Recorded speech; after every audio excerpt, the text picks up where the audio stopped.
ದೇಶದಲ್ಲಿ ಸಂಚರಿಸುತ್ತಿರುವ ವಾಹನಗಳ ಪೈಕಿ 70% ವಾಹನಗಳು ಕಾನೂನುಬದ್ಧ ದಾಖಲೆಗಳನ್ನು ಹೊಂದಿಲ್ಲ ಎಂಬ ಆಘಾತಕಾರಿ ವಿಚಾರ ಬೆಳಕಿಗೆ ಬಂದಿದೆ. ದೇಶದಲ್ಲಿ ಒಟ್ಟು 40.7 ಕೋಟಿ ವಾಹನಗಳಿದ್ದು, ಇವುಗಳಲ್ಲಿ 70% ವಾಹನಗಳು, ಅದರಲ್ಲೂ ಮುಖ್ಯವಾಗಿ ದ್ವಿಚಕ್ರ ವಾಹನಗಳು ಸೂಕ್ತ ದಾಖಲೆಗಳನ್ನು ಹೊಂದಿಲ್ಲ ಎಂದು ರಸ್ತೆ ಸಾರಿಗೆ ಸಚಿವಾಲಯ ಮಾಹಿತಿ ನೀಡಿದೆ. 23.5 ಕೋಟಿ ದ್ವಿಚಕ್ರ ವಾಹನಗಳು ಸೂಕ್ತ ದಾಖಲೆಗಳನ್ನು ಹೊಂದದೆ ರಸ್ತೆಯಲ್ಲಿ ಸಂಚಾರ ನಡೆಸುತ್ತಿದೆ ಎಂದು ತಿಳಿದು ಬಂದಿದೆ. ಮಾಲಿನ್ಯ ನಿಯಂತ್ರಣ ಪ್ರಮಾಣ ಪತ್ರ, ಫಿಟ್ನೆಸ್ ಪ್ರಮಾಣ ಪತ್ರದಂತಹ ದಾಖಲೆಗಳನ್ನು ಹೊಂದಿರದೆಯೇ ಸಂಚರಿಸುತ್ತಿರುವ ವಾಹನಗಳ ಪಟ್ಟಿಯಲ್ಲಿ ಕರ್ನಾಟಕ ಅಗ್ರಗಣ್ಯ ಸ್ಥಾನ ಪಡೆದಿದೆ. ಒಟ್ಟು ವಾಹನಗಳ ಪೈಕಿ ಸುಮಾರು 40% ವಾಹನಗಳು ಅಗತ್ಯ ದಾಖಲೆಗಳಿಲ್ಲದೆ ರಸ್ತೆಗಿಳಿಯುತ್ತಿವೆ. ಇದರಿಂದ ಅಪರಾಧ ಪ್ರಮಾಣಗಳು ಹೆಚ್ಚುತ್ತಿರುವುದು ಆತಂಕಕಾರಿ ವಿಚಾರವಾಗಿದೆ.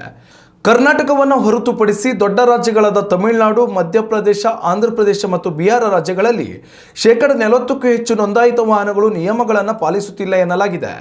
ಈ ಸಮಸ್ಯೆ ಬಗೆಹರಿಸುವ ನಿಟ್ಟಿನಲ್ಲಿ ಕೆಲವು ಹೊಸ ನಿಯಮಗಳನ್ನು ಜಾರಿಗೆ ತರಲು ಸರ್ಕಾರಕ್ಕೆ ಪ್ರಸ್ತಾವನೆ ಸಲ್ಲಿಸಲಾಗಿದೆ. ಈ ಪೈಕಿ ದಾಖಲೆಗಳಿಲ್ಲದ ವಾಹನಗಳು 1 ವರ್ಷದ ಒಳಗಾಗಿ ದಾಖಲೆಗಳನ್ನು ಹೊಂದಿರಬೇಕು.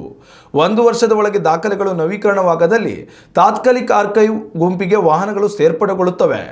ಸತತ 2 ವರ್ಷವಾದರೂ ದಾಖಲೆಗಳನ್ನು ಹೊಂದುವಲ್ಲಿ ಯಶಸ್ವಿಯಾಗದ ವಾಹನಗಳನ್ನು ಕಾಯಮಾಗಿ ರದ್ದುಗೊಳಿಸಲು ಯೋಜನೆ ರೂಪಿಸಲಾಗಿದೆ.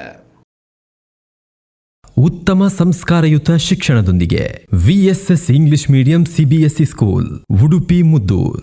ನರ್ಸರಿಯಿಂದ 10ನೇ ತರಗತಿವರೆಗೆ ಶಿಕ್ಷಣದ ಜೊತೆಗೆ 5ರಿಂದ 10ನೇ ತರಗತಿವರೆಗಿನ ವಿದ್ಯಾರ್ಥಿನಿಯರಿಗೆ ಉತ್ತಮ ಹಾಸ್ಟೆಲ್ ಸೌಲಭ್ಯವೂ ಇದೆ. ನಿಮ್ಮ ಮಕ್ಕಳ ಪ್ರವೇಶಾತಿಗಾಗಿ ಈ ಸಂಖ್ಯೆಗೆ ಕರೆ ಮಾಡಿ.